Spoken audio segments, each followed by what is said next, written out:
Shalom WJC family. It's time for our weekly Torah Talk.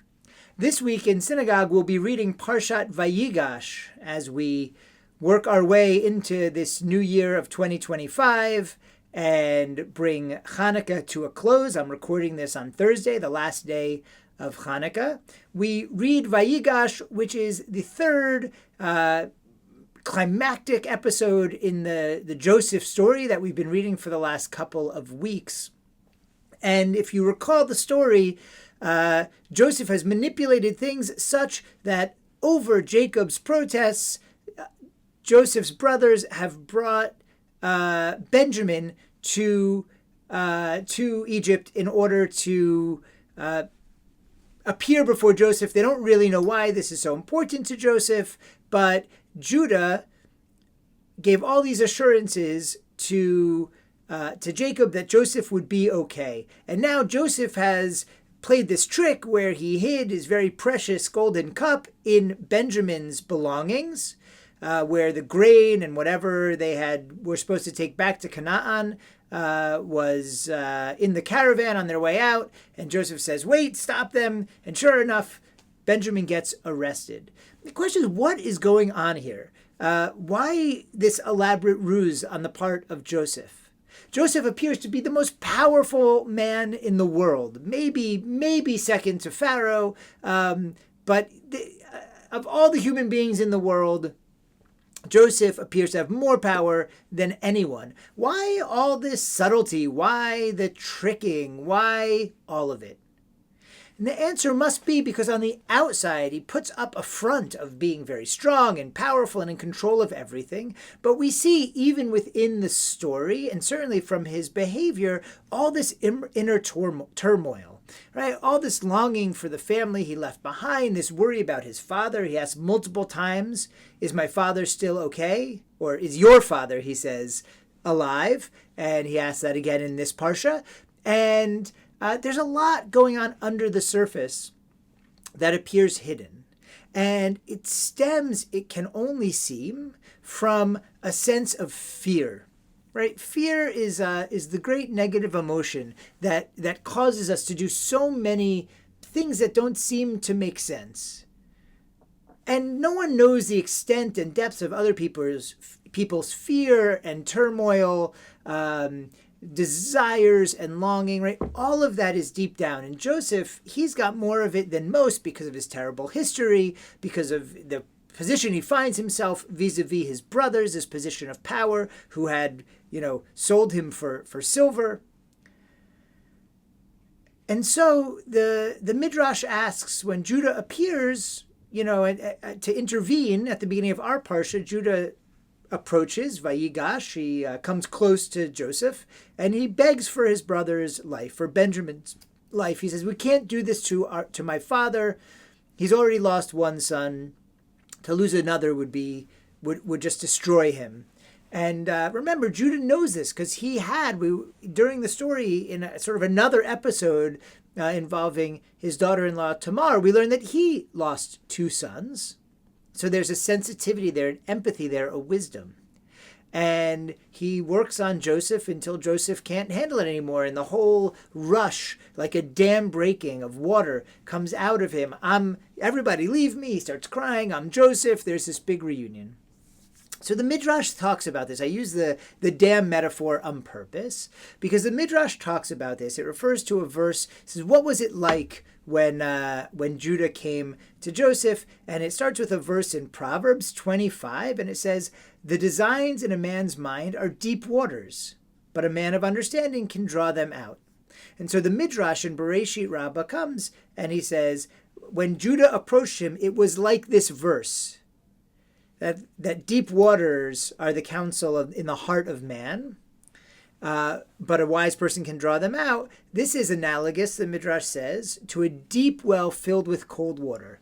Its water was cold and good, but no one could drink from it, right? Because the well is so deep. And someone came and tied a rope to a rope and a thread to a thread and a cord to a cord, and he drew from it and drank. And then everyone began drawing from it and drinking. So Judah did not relent from responding to Joseph regarding each and every matter until he touched his heart. In other words, Judah was able to sort of slowly and deliberately, right, thread by thread, cord by cord, question by question, addressing concern after concern, was able to tap deep into what was that undergirding turmoil, that fear deep in Joseph's heart, and to address it until Joseph was able to open up. And once Joseph opened up to Judah, he opened up to the rest of his brothers. Because once we've broken through that deep well of fear and anxiety, of pain, of passion, of desire, of shame, of pride, all of it, then we have opened up completely. And for everyone, not just for that one person. It changes the person to have their well opened up. It's scary, it's frightening, and it's necessary for us to move forward. We're moving forward into this new year, 2025, and let's face it, 2024 was a tough one for most of us, and certainly in many ways we could say for the world and for the Jewish people here in America, obviously in Israel. It's been so difficult. The hostages, may they come home soon, and that fear goes up like a wall, that anxiety, all of it. In 2025, we have all these reasons to be fearful, and there's lots of them. We each have our own concerns, and there's some universal concerns. But we need to find a way to move forward. We need a way to approach each other with meaning, VayiGash, to approach each other and have these close relationships with respect and honor, even when we disagree, even when there's turmoil going on underneath us. And so this year, 2025, should be the year that we're like Judah, that we're patient and we're deliberate,